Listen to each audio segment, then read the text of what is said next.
At sunrise, May 17th, 1964, the crowd gathered to witness the first execution after the independence of Kuwait. He was an Omani resident, a true crime that will take us through twisted events involving family, honor, and fidelity.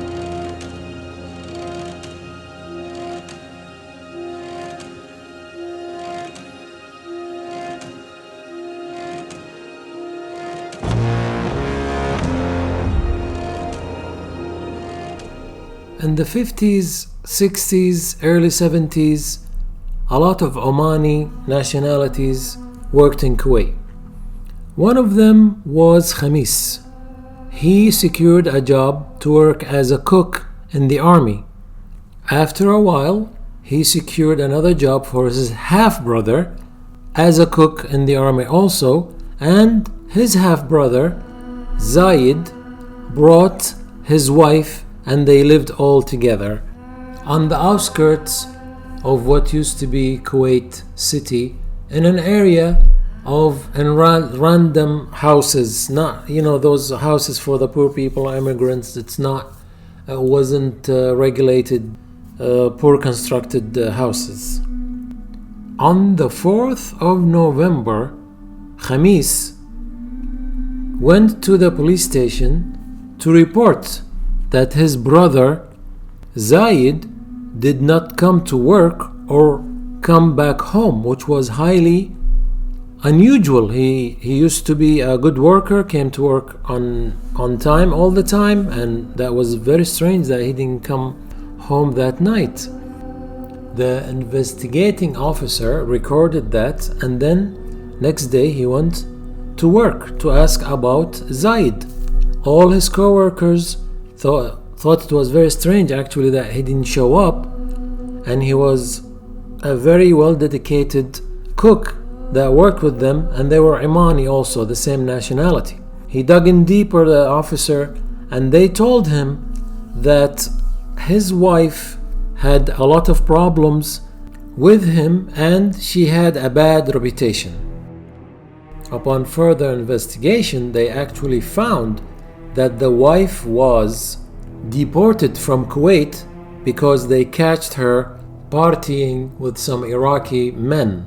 His brother Khamis admitted that after she got deported the first time, his brother Zayed brought her back through the desert illegally under another name, and she continued living with them.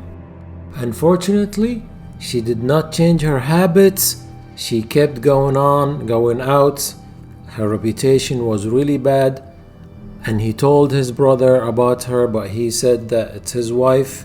He doesn't believe all that, and he loves her and he wants to live with her. They continued living together in the same house. After some days, some firemen were walking through the desert going back home. Back then, Kuwait was not really developed, so there was a lot of desert spots between the cities. They found a locked metal box in the middle of the desert with a foul smell coming from it. They broke the lock and they were terrified of what have they seen inside. A body that was stuffed inside the metal box. The police came and they transferred the body to the morgue. It was of a man that was of a dark skin complexion, big nose. So the officer right away contacted Khamis to come look at the pictures. Khamis said that no, that was not his brother. The officer also showed it to the wife. The wife also said no, that was not her husband. The officer was very suspicious. The body really looked like Khamis, the brother. So he brought them in and he took them to the morgue, the wife and the brother. At the morgue, maybe after 2-3 times they said, oh yes, that is my brother. The wife said, yes, that is my husband. the picture was not clear. Now we are sure that this is Zaid. At that time, the officer noticed some cuts on Khamis's hands, and he contributed to that he cut his hand because it's from his job. He was a cook in the army. The officer dug really deep. He went to the neighbors. The neighbors, most of them said that they actually know that there's a person that his name is Salim. He used to come visit a lot the house, especially when Zaid was not there, and they kind of hinted that Salim knows the wife and they have some kind of a relationship. The officer then went to Salim, which lives in the same city. They looked up through his stuff and they actually found a picture of Salim and the wife together, and then another picture of the wife. The suspicion that they had a relationship was concrete. They knew then that Salim had a relationship with Zaid's wife. Salim had a small pickup. They brought it in and they found traces of blood on the back of the pickup. Salim said that this is normal because he transports meat for the kitchen for the army. He was a cook after all at the same place that Khamis and Zaid worked. The police officers then brought a dog. The dog, the canine, sniffed the back of the truck, sniffed the trunk, and every time he points to Salim. They brought other people again and again. He barks at Salim, indicating that Salim had some kind of a relationship with the box and the blood in the back of the car. You know, this was in the 1960s. There was not a lot of forensic evidence and testing blood DNA. So they used dogs to recognize people, and he did recognize Salim all the time. In a smart move also, they brought Khamis. Khamis was in the lineup separately, and the dog isolated him and picked him up from a lineup more than one time, sniffing the trunk, sniffing the rope that was the body was tied with. He indicated that Khamis, the brother, had something to do with the box. Here, the officers put some pressure on the wife, and then she admitted that she had a relationship with Salim, because, you know, the picture is there. The neighbors, they said that they saw them together, but she denied that she killed her husband and stuffed him in the metal box. Khamis, Salim, and the wife continued denying that they had any involvement in the killing of the husband. Upon further investigation, where the officers went back to the army where the kitchen is, where Khamis, Salim, and Zaid worked, and the neighbors, at work, they confirmed they always had the suspicion that Salim and the wife had a relationship, and they were always fighting with Khamis, the brother, to convince his brother to stop this and get rid of the wife. She had a bad reputation. It was a bad reflections on them as Omanis working there. The neighbors also confirmed the suspicions.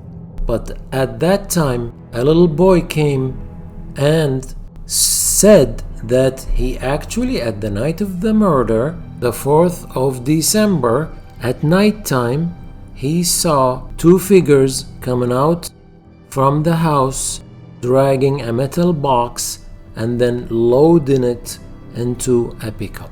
Salim and Khamis, they brought them back to the station, and then they pressed them, interrogating them about all those facts. Salim at the end cracked, and he said that Khamis called him on that night, and he only helped him carrying a metal box he wanted to get rid of. He used his pickup and he helped him carry the metal box, which he told him it was just garbage and junk he wanted to get rid of, put it in his car, and then they threw it in the desert.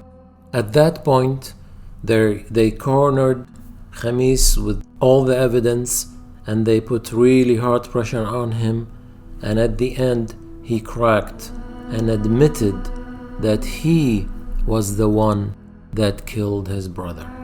Salim himself, he said, offered him 100 KD, which was a fairly nice amount back then, to get rid of his half-brother because of his wife's bad reputation. And they know that this is going around, and it was a big embarrassment, a big slap to their honor in front of the neighbors, in front of everybody that knew them, in front of the Omani communities, that is her behavior.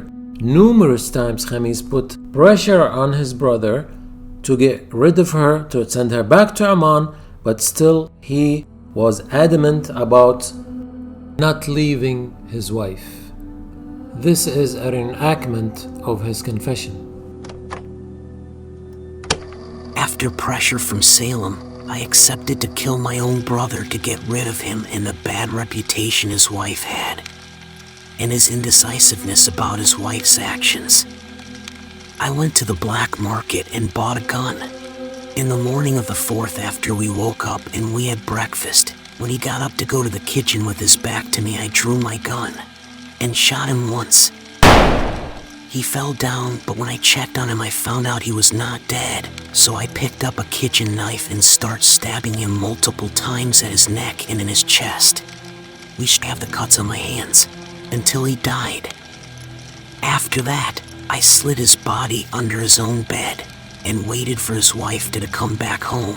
To my surprise, after she saw her husband's body, she was not in any way scared or remorseful. She just said that this is a matter between you and your brother. She actually gave me 3 Kuwaiti dinars to go to the market to buy the big metal box. I and her tried to stuff him inside. We couldn't. We had to break his spine so he can't fit in the metal box. After that, I called Salem so we can use his pickup. We loaded the box in the pickup and drove to a deserts area and threw it there.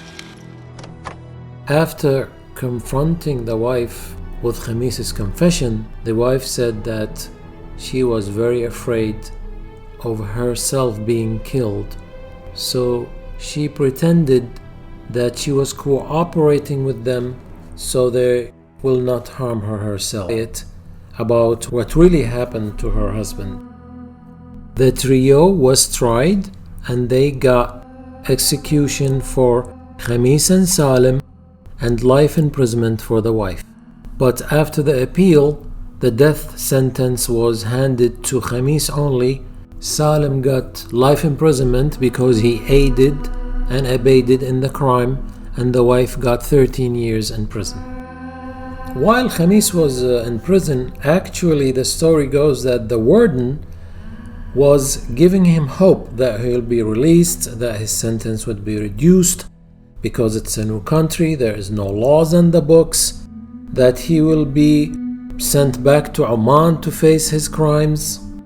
On the morning of 17th of May 1964, he was moved from his cell to meet the warden. He pleaded to meet the Ministry of Interior, which was Sheikh Saad. He became then the Prime Minister and the Crown Prince of Kuwait.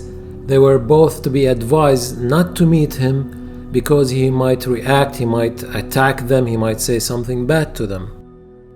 Khamis was executed by hanging as punishment for his crime. And that was the first death sentence that was carried out in Kuwait after the liberation.